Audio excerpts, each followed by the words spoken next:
சாவகச்சேரி இந்து கல்லூரியில் காப்போது சாதாரண தரம் பயிலும் மாணவியான மாதங்கி கனக சுந்தரம் ஹிட்னஸ் உலக சாதனை புத்தகத்தில் இடம் பிடித்துள்ளார்.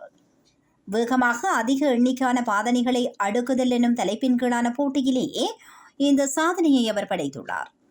இணையதளம் ஊடாக விண்ணப்பித்து 10 பாதனைகளை ஒன்றின் மேல் ஒன்றாக 59 செகண்ட்களில் அடுக்கி முடித்தே குறித்த சாதனையை அவர் புரிந்துள்ளார். கடந்த மே மாதம் 20ஆம் தேதி கொடிகாமத்தில் உள்ள வீட்டில் இரு சாட்சிகள் முன்னிலையில் ஹிட்னஸ் உலக சாதனை சட்டத்திட்டங்களுக்கு அமைவாக குறித்த சாதனை நிகழ்வு காணொலியாக பதிவு செய்யப்பட்டு இணையத்தின் ஊடாக அனுப்பி வைக்கப்பட்டிருந்தது. 3 மாதங்களின் பின் உலக ஹிட்னஸ் மதிப்பீட்டு குழு மூலம் இதன் உண்மைத்தன்மை ஆராயப்பட்டு 28/8/2024 அன்று நிகழ்வு ஹிட்னஸ் சாதனையாக அங்கீகரிக்கப்பட்டு அதற்கான சான்றிதழ் குறித்த மாணவிக்கு அனுப்பி வைக்கப்பட்டுள்ளது. இந்த ஹிட்னஸ் சாதனைக்கான விண்ணப்பம் முதல் அனைத்து விடயங்களையும் குறித்த மாணவியே தனது சுய முயற்சியில் மேற்கொண்டார் என்பது குறிப்பிடத்தக்கதாகும்.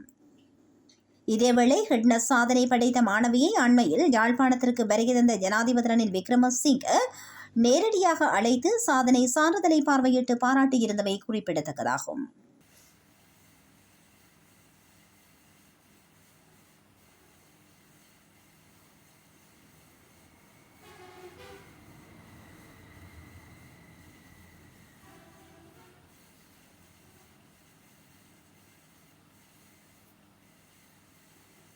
Thirty,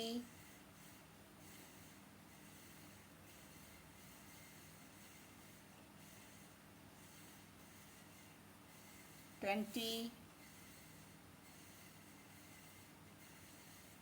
yes, 10,